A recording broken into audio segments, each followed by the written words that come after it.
Ambassador Al-Mugheri, Excellencies, Secretary General, Under Secretary General Linsky Tiefenthal, Director of the UNESCO Liaison Office, Ms. Jensen, President of the United Nations Correspondents Association, Ms. Falk, distinguished guests, invited guest speakers, members of the press, ladies and gentlemen, good morning.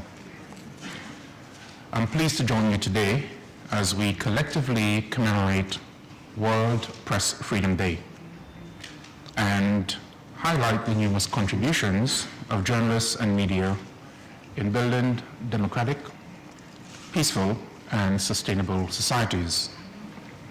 The theme of this year's celebration, Media Freedom for a Better Future, Shaping the Post-2015 Development Agenda, comes at a critical juncture in the elaboration of the new development framework that will usher in the post-2015 era. As was highlighted in the recent thematic debate of the General Assembly on peaceful and stable societies, good governance, sound institutions, and rule of law are essential drivers of sustainable development, and in this regard, the role of a free press is critical.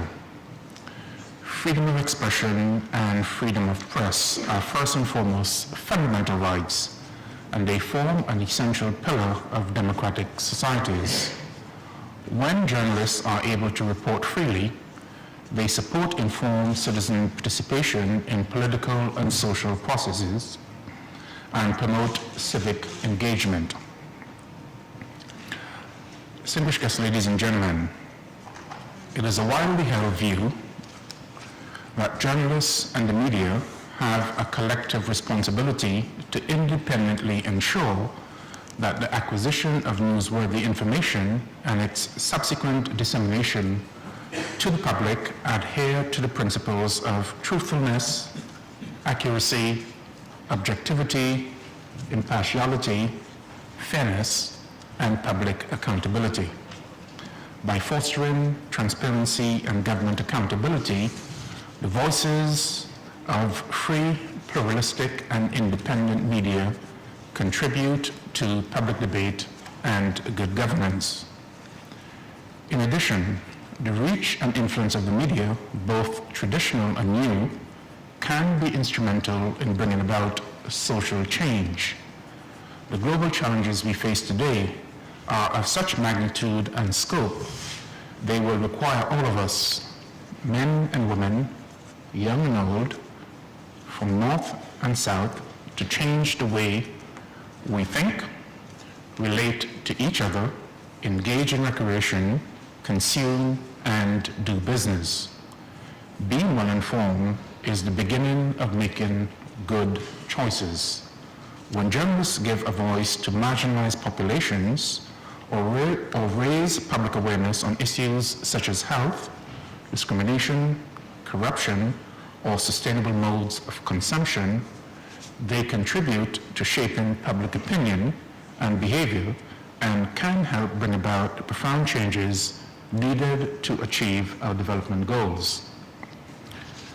Excellencies, as we celebrate the numerous contributions of the media in building stronger and better societies, we must also pay tribute to the many journalists and media workers who every day risk their lives to inform us. Just last year alone, 92 of them were killed, and many more were victims of kidnappings, hostage taking, intimidation, harassment, and arbitrary imprisonment. I join the Secretariat in calling on all of us to cease and desist from these practices. In the face of such violence, authorities have a responsibility to uphold the rule of law and bring the perpetrators to justice. In December last year, the General Assembly adopted for the first time a resolution condemning all attacks and violence against journalists and media workers and proclaimed November 2nd as the International Day to End Impunity for Crimes Against Journalists.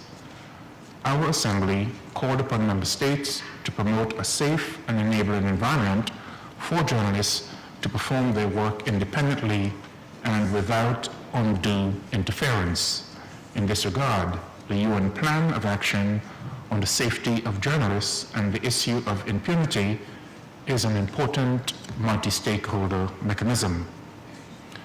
Ensuring that journalists can work safely and without fear is critical to fostering a free, independent, and pluralistic media. Only then can journalists give a voice to those who do not have one, tell the stories that have remained untold, and contribute to open and transparent societies. I thank members of the press for their dedication and many contributions, and I encourage all journalists around the world to sharpen their proverbial pencils and continue fighting the good fight. Thank you.